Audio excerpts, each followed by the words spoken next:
புதுக்கோட்டை மாவட்டம் காவல்துறைக்கு ரகசிய தகவலின் அடிப்படையில் புதுக்கோட்டை டிவிஎஸ் கார்னர் அருகே டிஎஸ்பி பிருந்தா அவர்கள் தலைமையிலான குழு வாகன தணிக்கையில் ஈடுபட்டிருந்தனர். சந்தேகத்திற்கு இடமான 4 பேர் அப்பகுதியில் 7 பெட்டிகளுடன் நின்றிருந்தனர்.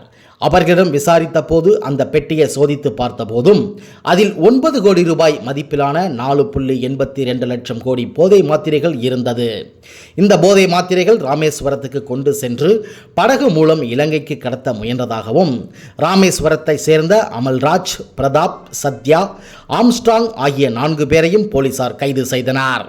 புதுக்கோட்டை பகுதியில் பல வருடங்களாகவே போதை மாத்திரை ஊசி இளைஞர்கள் மத்தியில் தொடர்ந்து அதிகரித்து வருகின்றது.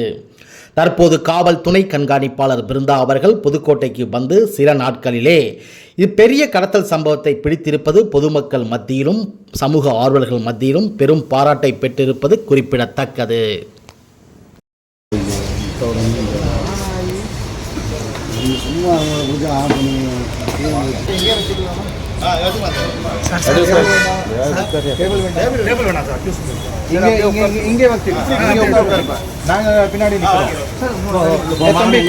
என்ன நம்ம பின்னால போறோம்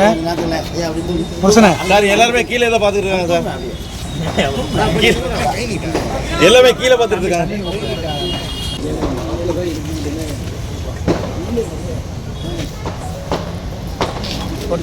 ஓகே, தேங்க்யூ.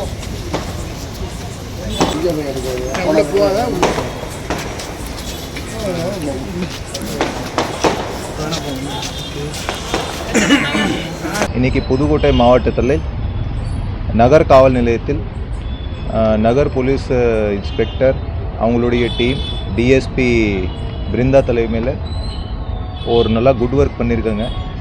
இதில் என்ன பண்ணியிருக்காங்கன்னா ஒரு 4 பேர் சந்தேகத்தோடு இவங்க வந்து விசாரணை பண்ணியிருக்காங்க. ஒரு ரோடு சைடில் நின்றுருக்கும் உள்ளது.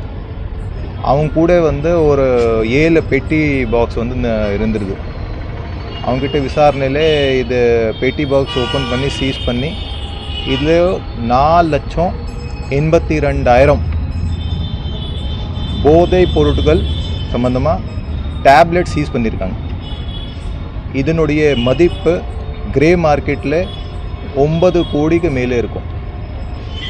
இதனோட 4 அக்யூஸ்ட் அவங்க வந்து செக்யூர் பண்ணியிருக்காங்க. அவங்க 4 பேர் ஆம்ஸ்ட்ராங், அமல்ராஜ், பிரதாப் அண்ட் சந்தியா. இவங்க 4 பேருமே ராம்நாடு மாவட்டத்திலோட சேர்ந்தவர். இதை நம்ம கைது செஞ்சுருக்கோம். இது போதைப் பொருட்கள் மொத்தமாகவே ஸ்ரீலங்கா கொண்டு போகிறது மாதிரி அவங்க பிளான் வச்சுட்டு இருந்தாங்க. அவங்களுக்கு ஏற்கனவே இந்த மாதிரி கடத்தல் பண்ணுறதுக்கு மாதிரி வாய்ப்புகள் உள்ளது. அதை நாங்கள் விசாரிச்சிட்ருக்கோம். இது சம்மந்தமாக என்னுடைய பாராட்டுகள், வாழ்த்துக்கள் நான் DSP inspector town subdivision நான் தெரிவித்துக் கொள்கிறேன்.